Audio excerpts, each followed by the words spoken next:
오늘 본문은 가이사랴 빌립보에서 예수님이 제자들에게 자신이 누구인가를 물으면서 시작하는 이제 가르침의 장면입니다. 유명한 장면이죠. 가이사랴 빌립보. 이거 굉장히 이것도 기억하면 좋습니다. 글쎄요, 뭐 이름이 뭐냐고 묻는 건 아니지만 예수가 누군가를 이름 짓는 물음이다라고 볼 수 있죠. 우리 믿음에서 이름이 참 중요합니다. 아까 우리 그 이름이라는 찬양이 있는 거. 저의 그 신앙의 초창기에 이 찬양이 있었는데 좀 신기했어요. 그렇죠? 이름이라는 거. 물론 뭐 그런 시도 있긴 있지만 이름에 대한 시도 있지만 그게 그건가? 사실 이렇게 연결이 잘 안 되는데 이 찬양의 가사를 듣고 또 따라하면서 이름이 중요하구나. 굉장히 단순하지만 그런 생각을 하게 되었습니다. 저는 사실 제 이름 별로 안 좋아해요. 자기 이름 좋아하는 사람 있나? 마치 내 목소리를 내가 들으면 뭐 이상해 하는 것과 비슷한 것 같아요. 저도 제 목소리 들으면 이상했는데 어느 날 목사님 목소리가 되게 좋으세요. 이런 얘기 하니까 저는 그럴 리가 뭐 이런 생각을 했는데 마치 그런 거 비슷한 것 같아요. 이름이 영석 뭔가 특색이 없는 것 같아. 그런 느낌이야. 그런데 그래서 이름이 내가 이래서 내가 이 모양 이 꼴인가? 이게 아니라는 거죠. 왜냐하면 가만히 보니까 유명한 영석이 있더라고요. 누가 있죠? 나영석 PD. 돈 많이 버는 스타 PD 있잖아. 나영석. 거기도 영석이고 또 유영석이라고 옛날에 그 음악가 있잖아요. 있고 또 누가 있죠? 박영석 대장이라고 그렇죠? 산악인 유명한 산악인 있어요. 왜 영석? 그러니까 어떻게 보면 내가 이름이 이상해. 이름 때문에 내가 이렇게 된 거야. 뭐 이렇게 생각하지만 사실은 이름은 그냥 중립이잖아요. 중립적인. 멋진 이름이 있다 그래서 멋진 사람이 되는 것인가? 그런 건 아닌 것 같아.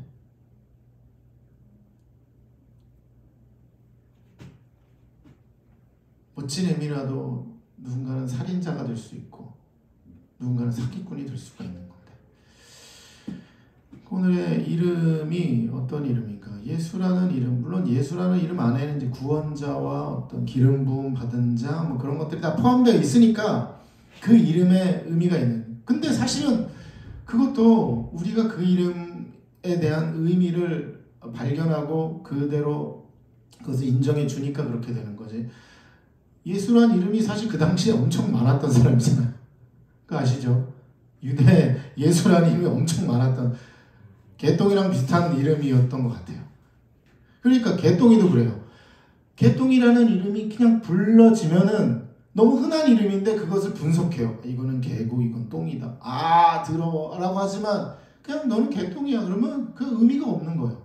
오히려 이름이라는 그 자체라는 거죠.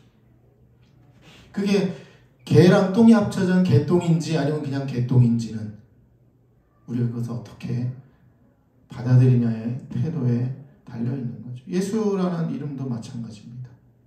그 안에 기름 부음 받은 자라는 구원자라는 이름, 그 이름을 우리가 내 것으로 삼으면 그 예수가 되는 거고, 아니면 그냥 이름으로서 예수밖에 될 수밖에 없는 거죠. 그 이름은 실제의 이름을 포함하여 그 정체성을 담고 있고, 그래서 그 정체성을 발견하는 게 필요한데, 오늘 바로 그런 제자들과 예수님의 대화는 바로 그런 정체성에 대한 물음과 가르침이라고 볼 수 있습니다. 예수님이 제자들에게 물으셨어요. 사람들이 나를 누구라 하느냐? 우리가 계속 살펴보지만 무리와 제자들이 차이가 있는 것처럼 지금 사람들은 무리를 얘기해요. 무리는 나를 뭐라고 부르느냐? 정체성을 물으시죠. 사람들이 예수를 세례요한이라고, 엘리야라고, 선지자 중에 하나라고 말합니다 라고 대답했습니다. 그래서 다시 물으시죠. 너희는 나를 누구라 하느냐? 이게 참 우리 신앙에 굉장히 중요한 질문이잖아요. 네. 무리는 그렇게 대답하는데 제자인 너는 어떻게 대답하느냐? 그리스도인인 너는 어떻게 대답할 것이냐라고 우리에게 묻는 거죠. 인터넷에서 백과사전 찾아보면 예수 쳐보면 뭐 쫙 나와요. 그렇죠? 역사 나오고 뭐 다 나와요. 근데 결국은 뭡니까? 너는 뭐 나를 누구라고 말하느냐? 이게 너무 중요하다는 거죠. 무리들은 예수를 어떤 정체성으로 정의하든 뭐 이렇든 저렇든 중요하지 않고 내가 어떻게 정의하느냐 이렇게 물으시는 거죠. 다시 말해서 너의 삶의 세계에서 나는 어떤 존재인가를 물어보는 것이죠. 물론 이 제자들은 무리랑 사실 다를 바 없었어요. 그 당시에는 아직 성령을 받기 전이라서 그런데도 불구하고 제자들에게 예수님께서는 이런 도전을 하신 것이죠. 베드로가 대답합니다. 주는 그리스도시니이다. 이 병행 본문인 마태와 누가복음을 보면 다르게 기록되어 있죠. 주는 그리스도시요 살아계신 하나님이시다. 이렇게 멋있게 기록해 있습니다. 마가복음은 사복음서 중에서도 가장 분량이 적은데 여러 가지 이야기가 똑같이 기록되어 있는데 하여튼 분량이 적어. 그 분량을 빼다가 보니까 이걸 하나 뺀 것 같아요. 주는 그리스도시요 살아계신 하나님 아들인데 야 분량 줄여야 돼. 중간에 하나만 빼. 뒤에 거를 싹 뺐을까 모르겠지만 그래도 아주 대단한 고백이죠. 마태복음 16장 17절에는 이렇게 말하고 있습니다. 예수께서 대답하여 이르시되 바요나 시모나 내가 복이 있도다. 이를 내게 알게 한 이는 혈육이 아니요 하늘에 계신 내 아버지시니라. 마가복음에는 이것도 기록하고 있지 않죠. 마태복음에서는 예수님께서 이 고백을 칭찬하셨어요. 베드로의 고백은 예수님의 정체성을 잘 정의하고 있는 위대하고 놀라운 고백이라는 거죠. 우리가 그 고백을 나의 고백으로 삼는 것이 굉장히 중요합니다. 그런데 자칫 베드로가 이 고백을 했다고 해서 베드로의 믿음을 높이 평가하면 안 되는 거예요. 이 당시에. 베드로의 신앙 고백이 위대한 거지 베드로가 위대하거나 온전한 믿음을 가진 것은 아니라는 거예요. 이거 중요한 건데 우리 한국교회 교인들이 이게 참 문제인 것 같아요. 늘 그렇죠. 야 저기 봐 그리고 손가락질하면 손가락 끝을 보는 것 같아. 이런 우리 베드로가 위대한 고백을 했다 그래서 베드로를 위대하게 우리가 바라보는 거죠. 물론 그 이후의 장면들 성령을 받은 이후에가 위대한 것은 인정하는데 이 당시로서 베드로는 우리가 좀 고민스럽다는 거죠. 왜냐하면 그 이후에 베드로가 한 행동은 이 고백이 아직은 진정한 고백이 아니라는 것을 보여주는 증거인데도 불구하고 이 베드로의 신앙 고백에 대한 이 베드로를 너무 높이게 되는 문제가 되는 거예요. 마치 솔로몬의 재판 이야기도 비슷해요. 아기의 진짜 엄마를 찾는 재판이 지혜로운 판결을 했다고 해서 솔로몬의 지혜가 위대하지만 솔로몬이 위대한 건 아니잖아요. 그 지혜를 주신 하나님을 높여야죠. 그래서 마태복음 말씀에 이를 내게 알게 한 이는 혈육이 아니요 하늘에 계신 내 아버지시다라고 얘기한 것도 만약 혈육이 알게 했다면 베드로가 위대한 거죠. 하지만 그게 아니다. 하늘에 계신 내 아버지께서 그것을 알게 하셨다라고 한 것은 베드로가 중요한 것이 아니라 그것을 고백하게 한 하나님이 위대하심을 알게 한다는 거죠. 우리에게도 굉장히 시사하는 바가 크다는 거죠. 우리 굉장히 조심해야 되는 영역입니다. 근데 이제 사실 그게 더 중요한 게 아니라 오늘의 설교는 이 고백을 들으신 예수님이 당황스러운 명령을 하셔요. 30절에 보면 뭐라고 하십니까? 시작! 이에 자기의 일을 아무에게도 말하지 말라고 경고하시고. 아니 위대한 놀라운 고백을 왜 말하지 말라고 하시냐는 거예요. 예? 전해라! 와, 이 위대한 베드로가 말한 건 아니지만 베드로의 진심은 아니지만 이 고백은 정말로 위대하고 완벽하고 완전하다. 이것을 다른 사람에게 전하고 이것을 평생 증거하고 다녀라. 너네 제자들은 그래야 된다 라고 해야 되는데 아무에게도 말하지 말라고 경고를 하셨어요. 그리고 곧바로 예수님 당신의 순환을 예고하시죠. 31절 읽어보겠습니다. 시작! 인자가 많은 고난을 받고 장로들과 대제사장들과 서기관에게 버림받아 죽임을 당하고 사흘 만에 살아나야 할 것을 비로소 그들에게 가르치시되. 세 번의 순환 예고 중에 첫 번째 말씀. 비로소 그러니까 이제 때가 됐다라고 해서 가르치신 거죠. 비로소라는 뜻은 그냥 대충 그냥 하는 게 아니라 이제야 그 때가 찼다라고 해서 비로소 가르치는 그런 의미로 비로소가 나온 거잖아요. 아마도 이런 신앙 고백을 했다면 예수님의 고난을 받아들일 준비가 되었다라고 예수님께서 생각하셔서 이 얘기를 하셨을까요? 저는 그렇지는 않다고 봐요. 왜냐하면 베드로나 제자들이 그럴 준비가 안 되었다는 건 이미 예수님께서 알고 계셨겠죠. 그럼 왜 말씀하셨을까요? 그 신앙 고백에 대한 책임을 지라라는 것을 도전하고 계신다는 거죠. 그런 신앙을 고백을 했다면 고난도 준비하라라는 예수님의 말씀이잖아요. 베드로를 믿어서가 아니라 그것까지도 준비하라는 도전의 말씀. 베드로는 말을 잘해요. 내가 어떻게 해야 상대방이 좋아하는지 잘 아는 사람이에요. 이런 사람 정말 대단한 사람이죠. 어쩌면 신앙 고백도 약간은 좀 의심스러워. 예수님이 어떤 대답을 가장 좋아하실지 그리고 어떤 것이 정답일지를 이미 잘 알고 있어서 탁 뱉은 거야. 물론 정답이긴 하지만 문제는 그 대답에 대한 책임을 지지 못했다는 거죠. 예수님의 고난 예고는요, 모호하거나 우회적이지 않고 직설적인 가르침이었어요. 그러니까 32절에 이렇게 말하고 있죠. 드러내놓고 이 말씀을 하시니. 대놓고 말씀하시는 거예요. 아마 그때 제자들이 있었다면 제자들 말고 사람들도 좀 들으라고 아마 했을 것 같아요.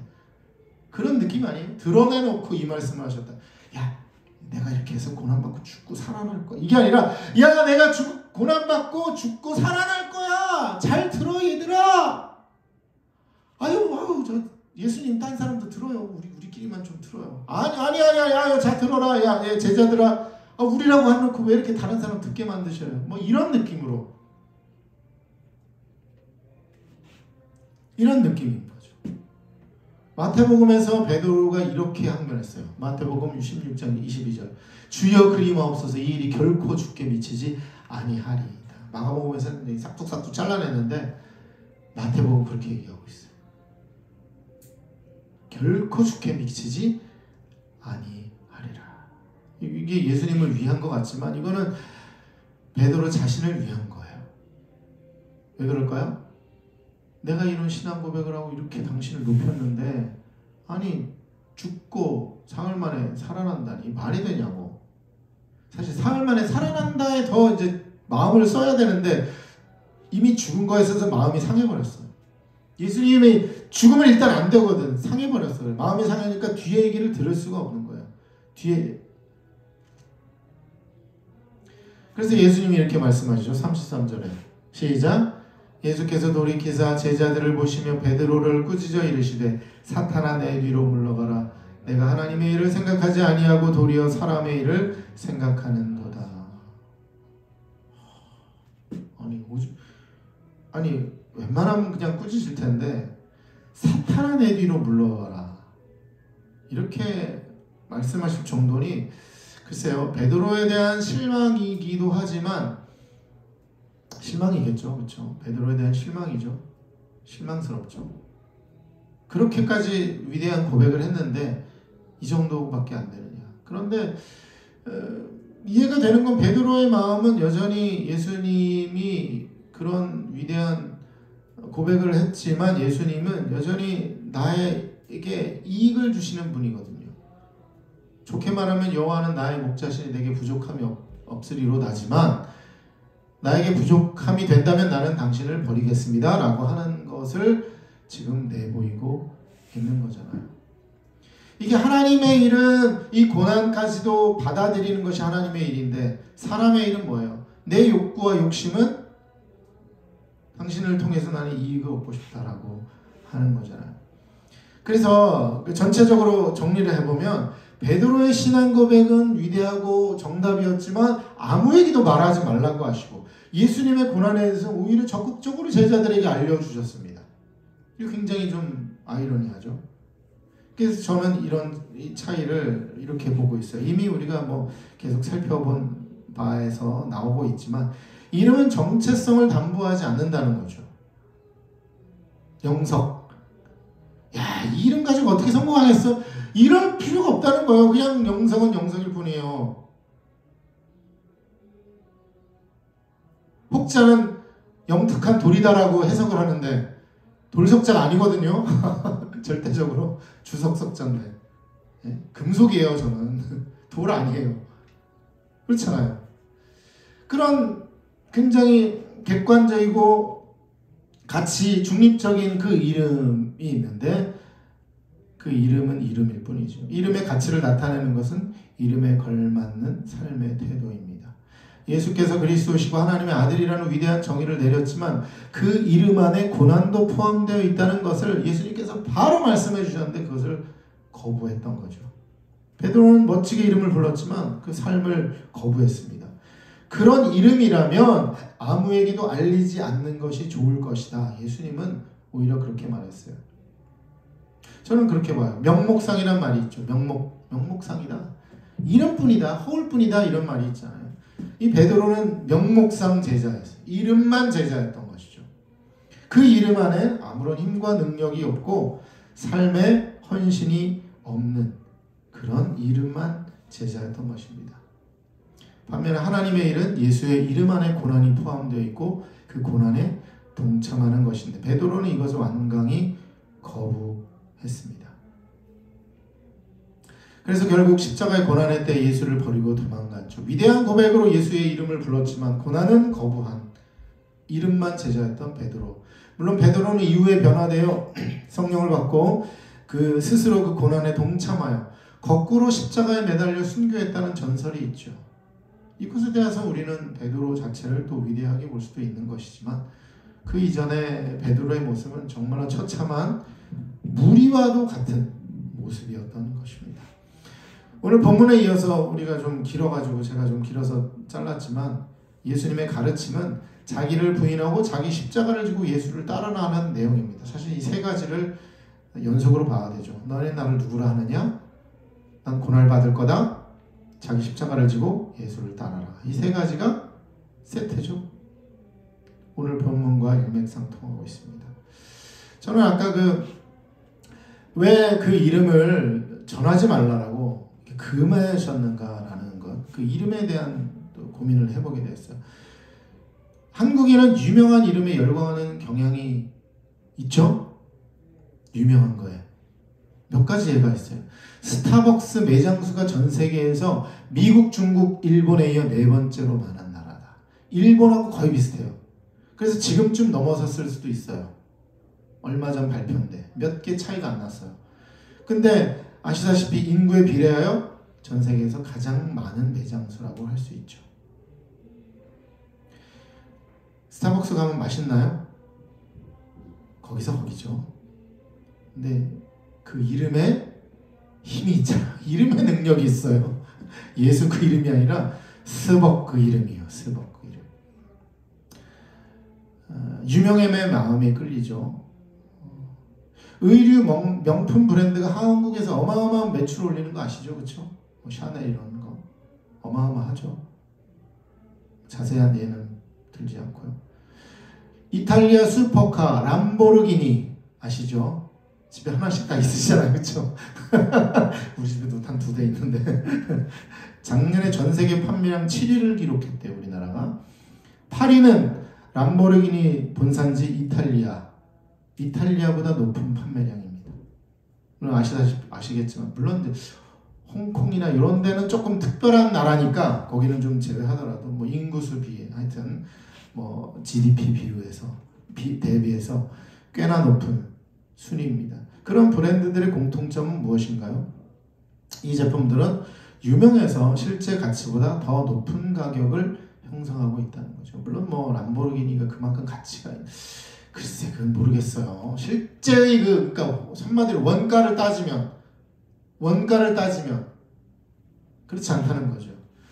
어떻게 보면 원가 우리 이제 뭐 카페 같은 데 보면은 원가의 3배를 음료 음식 음료값으로 한다 뭐 이 정도가 되는데 뭐 더 높을 수는 있죠. 여러 가지 브랜드에 따라서. 하지만 이거는 그 이름값이 기본 책정하는 거 가격의 몇 배나 더 될 것이다. 저는 그렇게 생각을 합니다. 그럼 이게 바로 그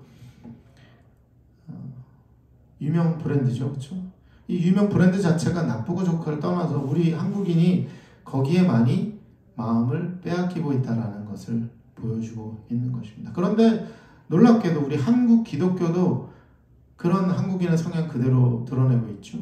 유명한 목사, 유명한 교회, 유명한 성경 인물에 대한 선망이 어마어마합니다. 그래서 베드로 하면 꾸벅 죽어요. 그러니까 아직 성령 받기 전에 베드로도 다 너무 높은 추앙을 해요. 이게 성령 받고 뭐 사도행전에서 베드로 정말 대단하다 뭐 이 정도 하면 되는데 그 전에 막 너무 높이고 막 높여버리고 유명한 성경 인물에 대한 선망이죠. 공짜라면 양잿물도 마신다는 속담인데 저는 이렇게 말하고 싶어요. 유명하다면 양잿물도 마신다. 스타벅스에서 양잿물 팔아도 그냥 먹을 기세예요. 오병이어 기적 이후에 무리와 제자들을 흩어버리신 것도 예수님의 이름이 유명해지는 것을 막기 위함이에요. 왜요? 이름이 유명해지지만 고난을 담보하지 못하기 때문에 고난을 책임지지 못하는 사람에게 그 이름을 주어주지 않기 위해서 이름만 유명해지는 것을 막으시려는 것이죠. 베드로의 신앙 고백을 칭찬하셨지만 사람들에게 알리지 말고 하셨어요. 왜냐하면 그 이름이 너무 위대하고 유명했기 때문에. 예수가 그리스도다, 구원자라는 말. 우리가 지금은 뭐 우리에게는 크게 이렇게 피부로 안 나오지만 그 당시에 유대인들은 누굴 기다리고 있어요? 메시아를 기다리고 있는데 예수가 메시아다 이렇게 얘기해 버리니까 이게 뭐 사기냐 아니냐를 떠나서 그냥 사람들이 거기에 그냥 힐까닥 하는 거죠. 명품의 마음을 뺏기는 것처럼. 명명이죠. 명명. 이름이 유명한 이름. 명명. 거기에 마음을 빼앗겨 버려서 그들은 그냥 자신을 다 거기에 그냥 쏟아 부어 버리는 거죠. 하지만 고난을 얘기하면 다 도망칠 사람이니까 그걸 아니까 그렇게 하지 말라고 얘기하고 있습니다. 그러나 그 이름엔 고난이 포함되어 있는 것을 인정하고 삶으로 받아들일 때 비로소 진정한 그리스도에 맞는 이름을 받아들이게 되는 것입니다. 우리가 예수 그리스도 부르잖아요. 그게 이름이에요. 예수 그리스도. 예수님은 구원자시고 예수님은 기름 부음 받은 자, 예수님은 메시아시다 라고 하는 그 이름에 걸맞은 책임을 우리가 그 이름 부름에 책임을 질 수 있을까? 이름에 마음을 빼앗기지 마시고 이름과 함께하는 삶에 마음을 두시기 바랍니다. 마태복음 6장 2절 읽어보겠습니다. 시작. 내 보물이 있는 그곳에는 내 마음도 있느니라. 이게 뭐냐면 보물이 있는 곳에 마음이 있는 게 아니라 내가 보물이라고 생각하는 그곳이 보물이에요.